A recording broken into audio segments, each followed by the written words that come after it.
Greetings from Seoul, Korea, and welcome to the GSL on Tasteless.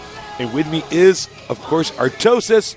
We have a ton of awesome games we're going to cast today for you guys. We do. Yeah? I'm so happy to be back so soon. In fact, I just slept under the desk last night. When the game's finished, we just crawl under here, pass out, wake up, and do some more.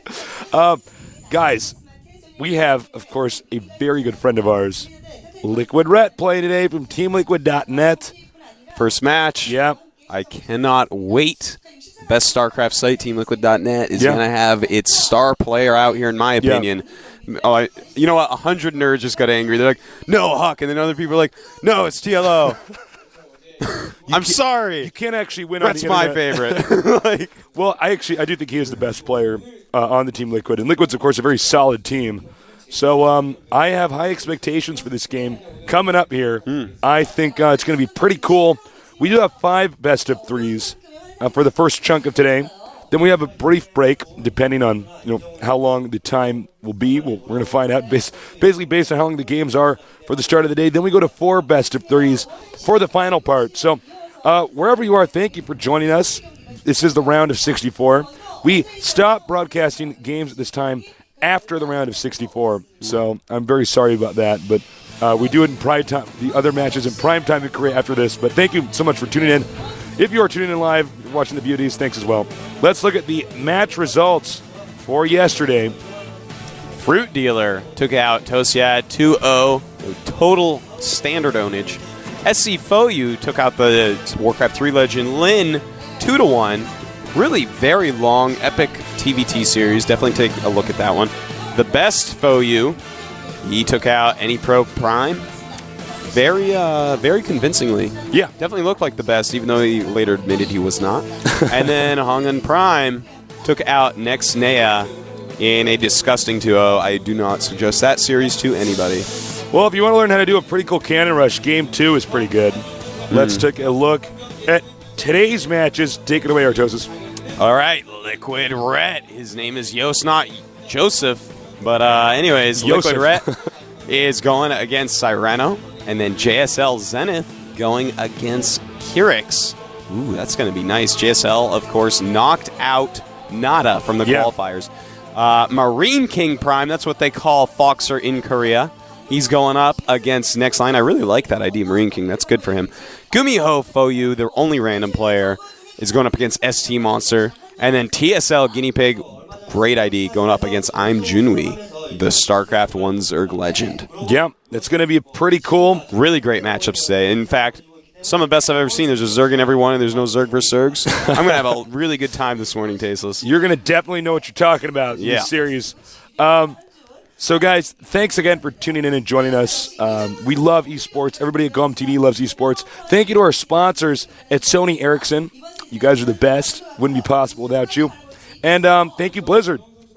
I love StarCraft 2. It's so good. I love it more than you love it, Tasteless. We could have a love-off. I bet you'd lose. Let's see here. We're going to introduce our players next in just a little bit here. Of course, I want to talk about Liquid Ret a little bit more.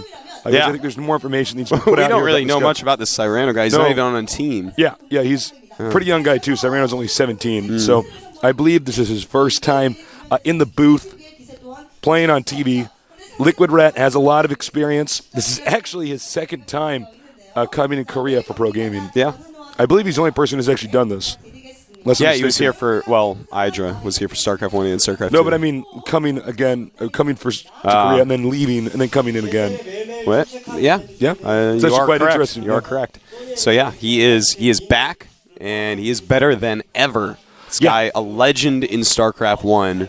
I mean, this guy was actually pro gamer level. Yeah. In my opinion, the most talented player I have ever met. Right. He's very good. Absolutely. He's so solid. He's somebody that wasn't always active, but when he did become active, he would immediately go back to being on top. Yeah. That's would not impressive. take him long ever. Right. A few days after coming back, he's already beating all the top non-Koreans. Right. A couple weeks after that, he's actually beating pro gamers on IC Cup or something like that. Totally amazing player. He has not played a lot of StarCraft 2, and he just came back, maybe a couple months ago to StarCraft 2. Yeah. And here he is already in the round of 64 for the GSL. Just crushed through the qualifiers, as a lot of you may have seen. He manhandled everybody, actually. It was pretty brutal. And of course, actually, by the way, he also beat OGSMC in training yesterday, 5-1. I understand. It's pretty sick. He does a good job. Yeah. He's doing really well in the Liquid OGS house. Right. And, yeah, man, he's just such a talented, great, skilled player. Definitely one of the favorites, in my opinion, of the entire tournament. I think he's going to get pretty far. I'd be surprised if he loses this, but he's got nerves of steel. Yeah, so. Well, he doesn't get bothered, I guess, as much as some of these other players do. He, of course, does have experience. And let's get a shot of him now. Now, on a very human level, I have a lot of respect for this guy. Yost used to be a big guy. He's lost, I think, like 80 pounds, just been working out, quit smoking. Yeah, I think he's actually lost like 50 kilograms or something. Yeah, something insane like that. When he was first here in Korea, I hardly recognized him when he came here this time. And, you know, he is just... That shows a lot of motivation. He is. He's a motivated guy. And I actually can't get over how skilled this guy actually is. Yeah. Just a scary macro beast. And I think we're going to see great things out of him. You know, he's also so accomplished. And he's played so many important matches all over the place. You know, he's won a DreamHack. He beat Nada at a BlizzCon. Yeah. I mean, he's going to be cool as a cucumber in that booth, basically. Now, his opponent, on the other hand, this kid is young. This kid is new. He's playing against, a non-Korean, so that's going to put even more pressure on him. That's true, and of course, according to our stats sheet, he's most confident against Terran, and Yost is a Zerg, Rhett is a Zerg. So that's something to keep in mind as well. But you never know. Some of these younger guys, they have nerves of steel. Sometimes it does happen, but I would be really surprised if this kid isn't a little bit nervous in his first TV match ever. Yeah, pressure's on him. So it's going to be an interesting series here. I think this is probably one of the easier opponents that Liquid Red could face. Yeah, this guy, he's pretty unknown, but he is a good player. He tracks a lot of good players. Well, anybody that's getting this far, essentially, is quite good. Yeah. If you guys are unfamiliar with the GSL, we start out with a bracket of like thousands of players, and then whittle that down to 64. That's right. Only 64 people left. We, of course, don't broadcast all those games. We only broadcast the top 64. But if you're even this far, you got to be pretty accomplished. You know, it's quite a feat. So I'm really looking forward to seeing this game. We got a ton of games today, so I think it's going to be pretty cool. Yeah, a lot of Zerg games today as well. I'm really excited. If you're a about Zerg guy, this is pretty good for you. You're going to learn a lot, and you're going to see a lot of Zerg action. Absolutely. Yeah, we've seen a lot of the Zergs actually get knocked out. It feels like, especially against the Terrans with the Marine SCV Russias. The metagame on the Korean server has actually turned against Zerg again. After the patch, for a little bit, Zerg just started dominating on Korea. Right. But now everyone's kind of figured out these new ways to hurt Zerg, and right now it's pretty hard for the Zerg players on the Korean ladder server. It is true. Well, the Marine SCV Rush is pretty solid. Yeah. I mean, there's a lot of... It depends also on positions, too. If Zerg's far away, it's better for the Zerg. Yeah. If Zerg's close to his opponent, though, it can be hard to get an expansion. Let's take a look at the map lineup. Yes. It is Metalopolis, Jungle Basin, and finally Zelnaga Caverns. And that is another reason we've been seeing Zergs lose a little bit more. They can't thumbs down maps. Yeah. So we have maps like this Jungle Basin map. That's going to be a very hard map for Rhett in this match. Right.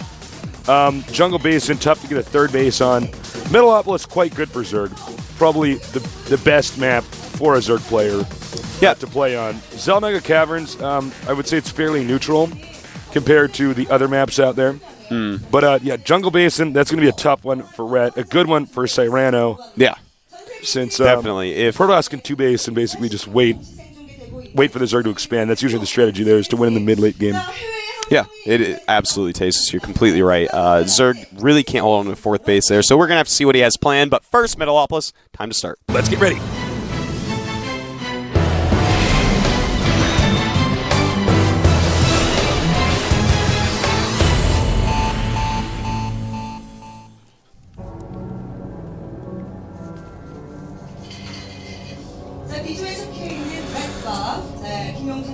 All right. And it looks like my computer is the last one to load. Actually loading very slowly. Come on. And now we're in the game. Okay. In the red. Down here, actually very close to his opponent. Second time in Korea. The kid's red. He was formerly on the Istro team. Now here, representing Team Liquid. Up here, pretty new guy to the scene. He's really, though, a force to be reckoned with. Cyrano. He did get to the top 64, as we said. That's no small feat. Now, no, both these guys are pretty close together. One thing we want to watch for is, will Liquid Ret manage to turn around the Overlord in time when he spots his opponent? The Overlord has slightly longer vision range than the Nexus, so sometimes when you spot them, you dart away, and that way you don't give away your own position, since this is a 4-player map. That's right, but the probe does come out to check. Did he see it? He looks like he's looking for it. He will. Hold on, there it is.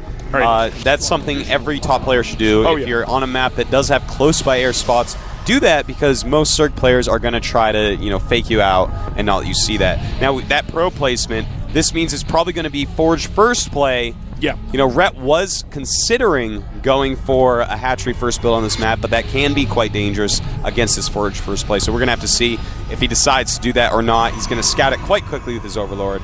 So I think he's going to be okay. Spawning pool first. Now, we have seen rushes where you put 2 pylons down here, just like we saw yesterday. And you can basically cannon rush the hatchery. But he's not going to go hatch first. Right. Wisely so in this situation. Rhett's going to patrol there at the bottom of the ramp, most likely. He wants to stop any cannon blocking. We're going to have to see if the probe does go for that. We occasionally see players put the drone on patrol right in this area over here to deflect that attack. Now, one thing about this map, similar to Zelnaga Caverns, the berth over here is quite wide, as you can see in this region around here. So you got to be careful, because with roaches having full range since that patch, you can really get in there and do some nice, angling, take them out. That's right. Now cannon does go up. You're going to throw up a Nexus as well. Right, did really well to stop any getting cannon in, basically. So he's going to go ahead and have a normal opening. His hatchery starting just before that Nexus. It's basically as good a position as Rhett could hope to be in right now.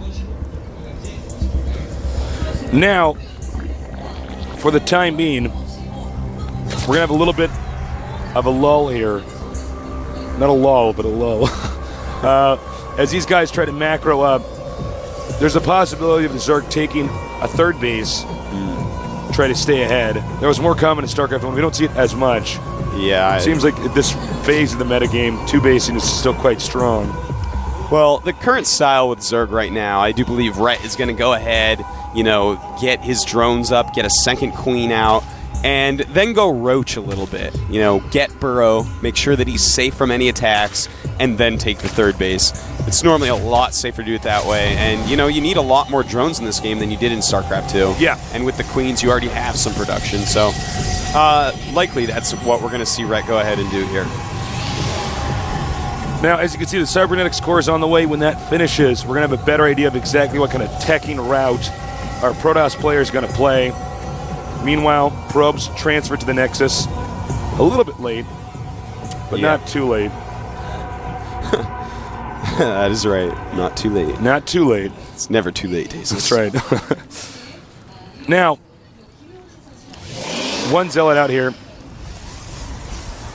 And the Zealot just kind of going out, see if he can hurt some Lings a little bit, scout a little bit maybe. Could force Rhett to make another pair of Lings just to make sure that he has enough to hold it off. Yeah, that's very true. It's very good to, just send a unit out like that. He doesn't really need the Zealot right now. Layers on the way.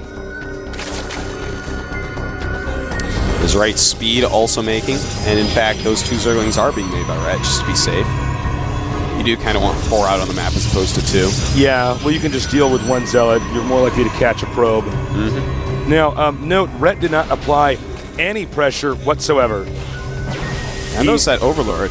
This was actually really good by Rhett. He goes down, checks the probe counts, just to make sure, not something silly is going on. Yeah, sometimes we see players cut probes and get a ton of gateways and do a timing rush. Is this going to live?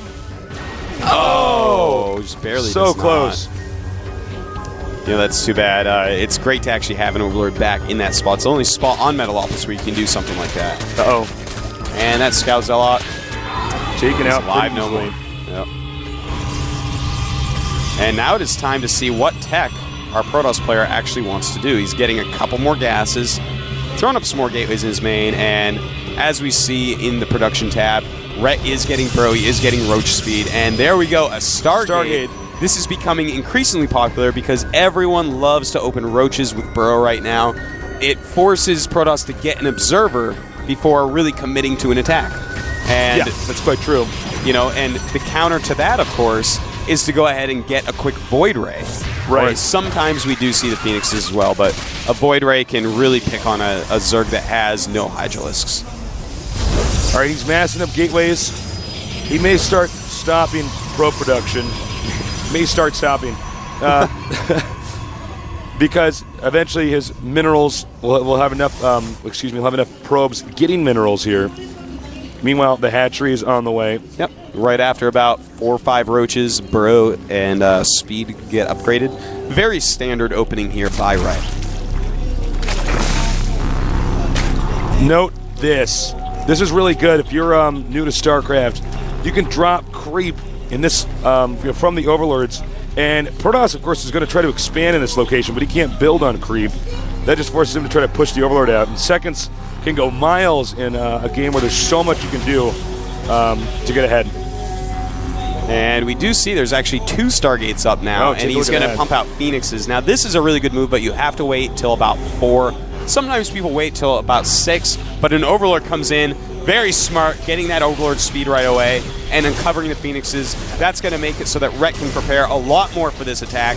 The trick is you get those Phoenixes going over before the Hydralisk Den is up, and if you have 4, you can take out Queens very easily, start killing Overlords, and it becomes extremely annoying to deal with.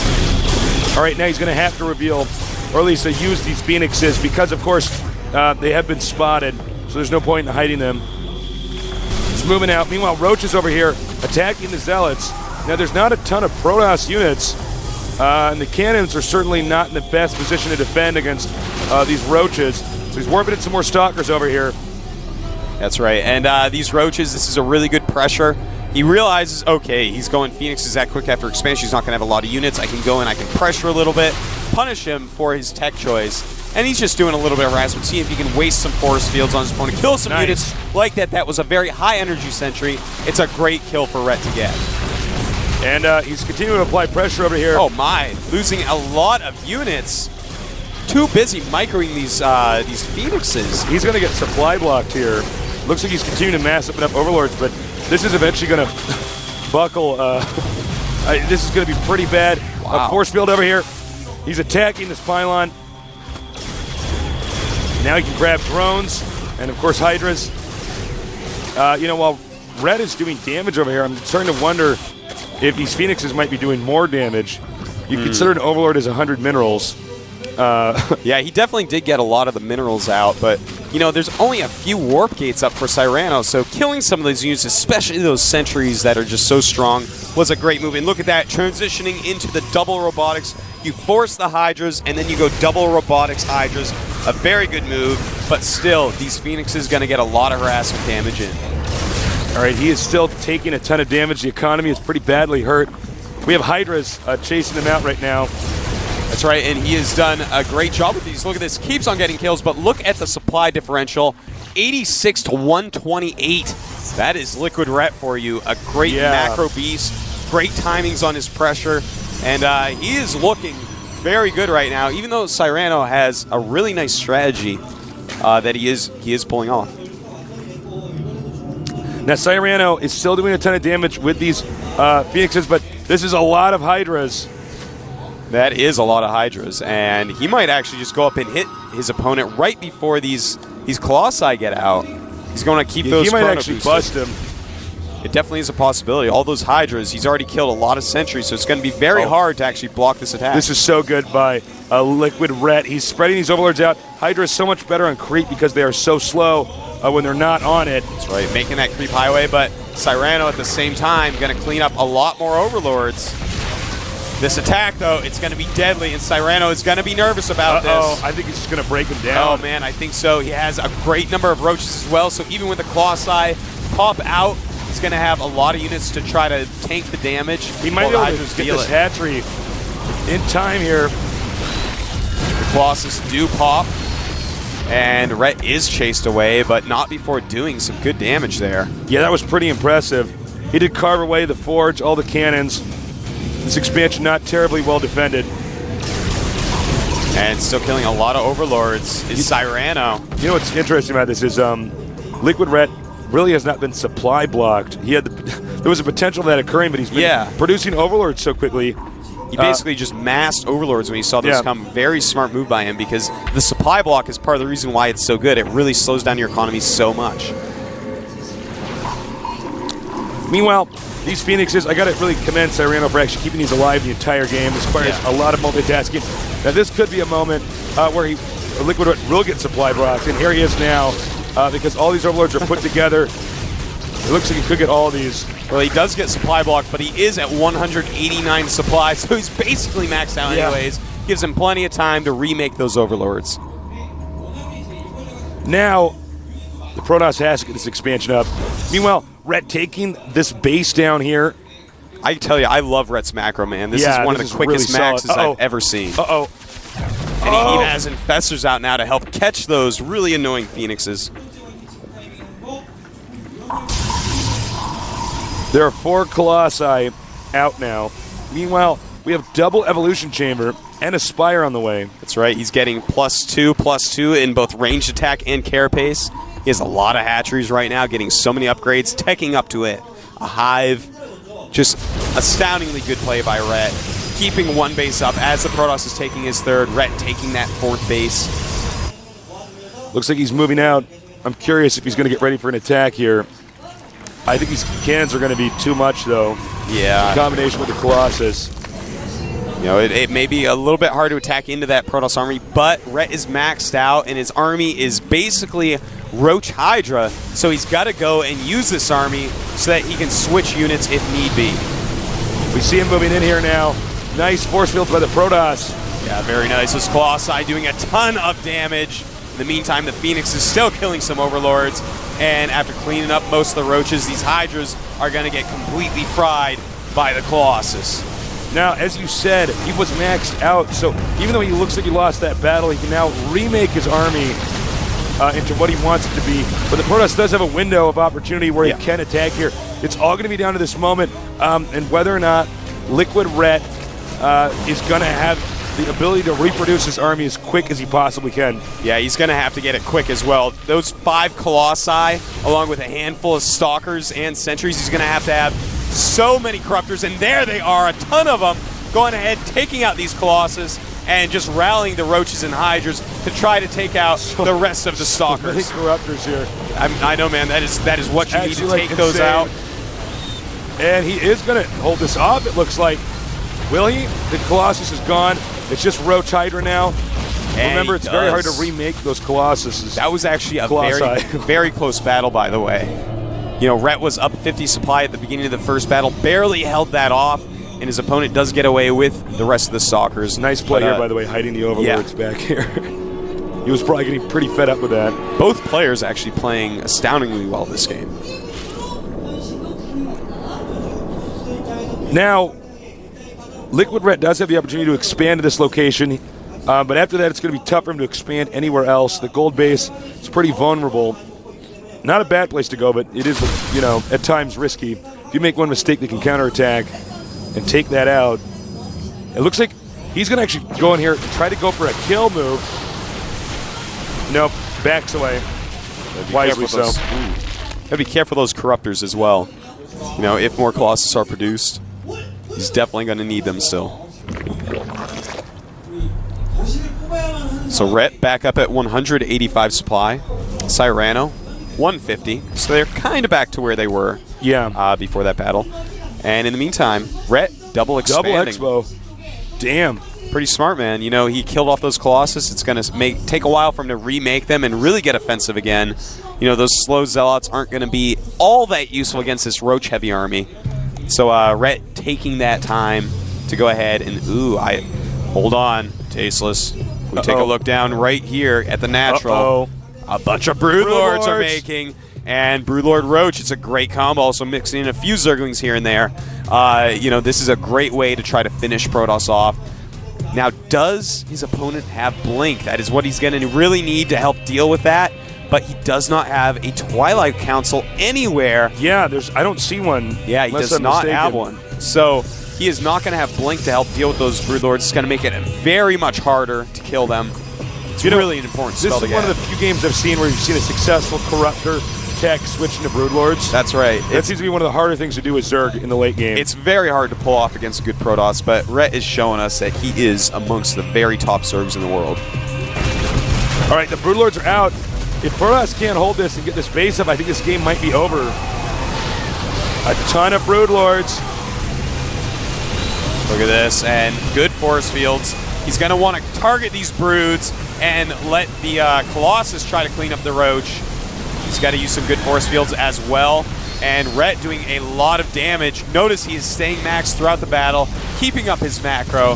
Very good job here by Rhett. But really, right now, we so need to see Blink researched by our Protoss player. You know, because force field can actually act as a double-edged sword if you don't have Blink, because you're actually blocking yourself off from the Broodlords. Now look at this. He is going to cut down on these Broodlord numbers, but at the same time, Rhett is upgrading melee attack, which means he's probably going to switch over into some Ultras, and that'll help out against this very Stalker-heavy army. This is actually an insane number of Zerg units. It's like a never-ending stream. You know, it's funny because Cyrano is, to an extent, holding it off, but the line never really ends here. Meanwhile, he's still continuing to warp in units. It's like a stream, two streams of armies just splashing against each other. Yeah, but you know, Rhett, his economy is just so amazing by this time. He is still staying at a maxed out supply. Yeah. Our Protoss player, though, he's down at about 100, and that's about as high as he can keep it. And it looks like it's even going to get lower. Rhett's amazing economy management is exactly why he won this game. Yeah, this game is over, man. Almost every single Pro Zerg in Korea, I believe, would have lost this amazing play by Rhett, and he takes game one against Cyrano. That was actually unbelievable play. His economy management is second to none. Absolutely. Yeah. You know, I don't even know what to say. The reason he won that is because you can really see how frustrated Cyrano is. Cyrano is really good. I did not know who this guy was, but he is really, really good. He played an excellent game, and that would have beaten almost every single Pro Zerg. I think so. Almost every single one. That was pretty damn good. Yeah. It was a very... It looked like a game that we'd see like in a year from now. Yeah. Because both those guys were actually teching, switching tech routes, and forcing his opponent to then get units that would be uncomfortable in this position. We saw that with Cyrano going to the Phoenixes. That forces the Zerg to make Hydralisks. Then he switches to Colossus and tries to get him in a little bit of a bind there. But at the same time, with Rhett, he was going to transition into Ling Ultra, since we know that because he was making the melee attack. He was also doing the same thing, so that was really impressive. Oh, it was all the way impressive, Tasteless. Yep. I'm just like... I was pretty sick, actually. That makes me feel all warm and happy inside. You know, I love economy management. Yeah. I love when people actually can really pull it off, and Rhett did. He even had the extra macro hatchery. He expanded at perfect times, droned basically perfectly. It was the best economy management I've seen. And move over Hydra. Hydra. This game started right now. So get ready for the next game.